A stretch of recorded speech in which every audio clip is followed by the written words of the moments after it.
नमस्कार दोस्तों, simplicity of law channel पर आपका स्वागत है। आज के इस लेक्चर में हम टॉर्ट से संबंधित एक टॉपिक को पढ़ने वाले हैं। यह टॉपिक बड़ा ही इम्पोर्टेंट है और बहुत ही इंटरेस्टिंग है। टॉर्ट का लगभग कोर्स टॉपिक कहा जाता है इसे, और इस टॉपिक को समझना बड़ा ही आसान है। यह बहुत आसान टॉपिक भी है, लेकिन बहुत सारे लोग इसमें कंफ्यूज हो जाते हैं। तो आइए इसे आसान भाषा में आज समझने का प्रयास करते हैं और इसे याद भी करने का प्रयास करते हैं, क्योंकि मैं याद करने पे ज़्यादा जोर इसलिए देता हूँ। बहुत लोग चीज़ों को समझ लेते हैं, लेकिन यकीन मानिए जब तक आपको चीज़ें याद नहीं होती हैं, आप किसी भी एग्जाम में उन चीज़ों को लिख नहीं पाते हैं, परफॉर्म नहीं कर पाते हैं। तो इसलिए समझ के याद करना जो है वो सबसे अच्छी स्ट्रेटजी होती है किसी भी एग्जाम के लिए। तो आज का हमारा जो टॉपिक है टॉर्ट से रिलेटेड, उसका शीर्षक है इंजूरिया साइन डेमनो, जिसे हिंदी में बिना हानि के क्षति। शब्द से ही स्पष्ट है, हानि नहीं हुई है, बिना हानि, कोई लॉस नहीं हुआ है, लेकिन डैमेज हो गई है, क्षति हो गया है। इंजूरिया हो गई है बिना डैमेज के। इंजूरिया का अर्थ है किसी अधिकार का उल्लंघन। कोई राइट है आपको मिला हुआ, उसका वायलेशन हो गया है, दैट इज कॉल्ड इंजूरिया। डैमनो का अर्थ है वास्तविक नुकसानी या क्षति।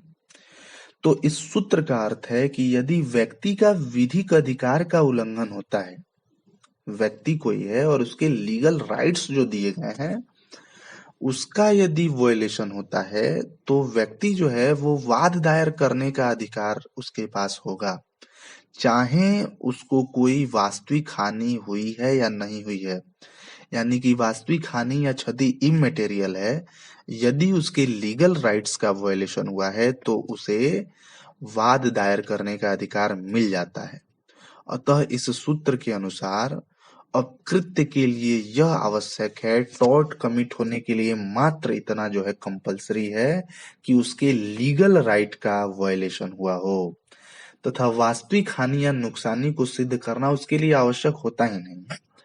अब यहाँ पर थोड़ा सा राइट्स को समझ लेते हैं। राइट्स दो प्रकार के होते हैं, विशुद्ध अधिकार और विशेषित अधिकार। विशुद्ध अधिकार ऐसे अधिकार हैं जिनका अतिलंघन अर्थात वॉयलेशन, उल्लंघन मात्र ही अपने आप में वाद्य योग्य होता है। इसमें वादी को यह साबित करने की आवश्यकता नहीं पड़ती कि उसे किस प्रकार की हानि हुई है। और इंजीनियर साइन डेमनो जो है उसमें विशुद्ध अधिकार का ही वॉयलेशन हुआ होता है। ठीक है, अधिकार दो तरह के हैं, विशुद्ध अधिकार और विशेषित अधिकार। विशुद्ध अधिकार का मतलब ही है इंजूरिया साइन डेमनो। इसमें उसी प्रकार के अधिकार आते हैं, अर्थात विधिक अधिकार आते हैं। इनका उल्लंघन अपने आप में ही वाद योग्य है। इसमें वादी को यह बताना ही नहीं पड़ता है या प्रूफ ही नहीं करना पड़ता है कि उसे किस प्रकार की हानि हुई है। बस इतना बात प्रूफ हो जाए कि उसके अधिकार का उल्लंघन हुआ है तो उसे क्षतिपूर्ति दिलाई जाती है। ठीक है, इस सूत्र का जो है सामान्य उदाहरण अतिचार है, ट्रेसपास है। यह विशुद्ध अधिकार है। मात्र ट्रेसपास का होना ही जो है अपने आप में यह साबित कर देता है कि वादी के विधिक अधिकार का उल्लंघन हुआ है। उसे अन्य बातें, उस ट्रेसपास से क्या हानि हुई है, यह सब चीजें साबित करने की आवश्यकता ही नहीं है। दूसरा होता है विशेषित अधिकार। विशेषित अधिकार का अतिलंघन जो है, वॉयलेशन जो है, स्वयं अपने रूप में वाद योग्य नहीं होता। यह केवल तभी वाद्य योग्य होता है जब यह साबित कर दिया जाए कि वादी को वास्तविक हानि हुई है। इसे हम आगे देखेंगे। इसको कहते हैं हम डेमनोसाइन इंजूरिया। विशेषित अधिकार को, विशुद्ध अधिकार को हम कहते हैं इंजूरिया साइन डेमनो। तो विशेषित अधिकार जो है उसका अतिलंघन अपने आप में वाद योग्य नहीं होता, उसमें यह दिखाना पड़ता है कि आपको वास्तव में क्या हानि हुई है। विशेषित अधिकार का उदाहरण है विद्वेषपूर्ण अभियोजन, मैलिशियस प्रोसिक्यूशन, उपताप, न्यूसेंस या षड्यंत्र। बिना हानि के क्षति, इंजूरिया साइन डेमनम का सबसे जो लीडिंग केस है, लैंडमार्क केस जिसको बोलते हैं, वो एसबी बनाम वाइट का मामला है। यह 1703 का मामला है। इस मामले में जो प्रतिवादी जो था वो एक चुनाव अधिकारी था। डिफेंडेंट जो है वो एक इलेक्शन ऑफिसर था। उसने मिस्टेक से प्लेंटिफ का मतपत्र लेना अस्वीकार कर दिया। ठीक है। अब यद्यपि कि वादी का नाम संसदीय निर्वाचन के मतदाता सूची में था, उस एरिया के वोटर लिस्ट में प्लेंटिफ का नाम था, लेकिन बाय मिस्टेक इलेक्शन ऑफिसर ने जो है उसका वोट लेना जो है अस्वीकार कर दिया। एक बात और हुई कि वादी जिस प्रत्याशी के पक्ष में अपना वोट देना चाहता था वह भारी मतों से विजयी भी घोषित हो गया।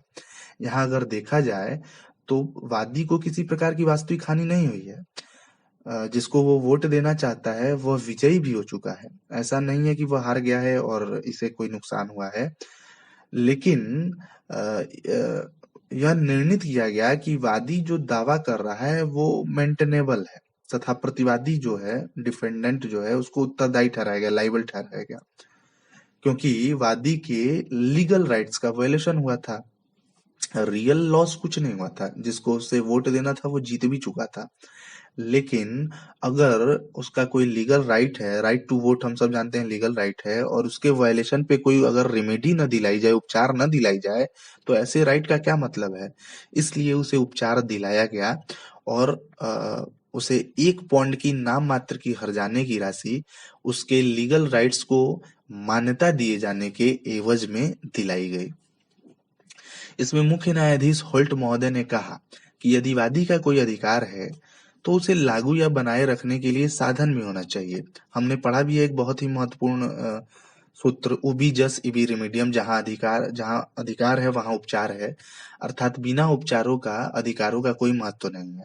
इस पर हम डिटेल लेक्चर एक और वीडियो में लेकर आएंगे, लेकिन हम यहाँ पर यह समझना चाहते हैं कि मुख्य न्यायाधीश होल्ट महोदय कहते हैं कि यदि वादी का कोई अधिकार है तो उसे लागू करने या बनाए रखने के लिए साधन भी होना चाहिए, तथा यदि उसे इसके उपयोग में क्षति पहुंचती है तो उसके लिए कोई उपचार भी होना चाहिए।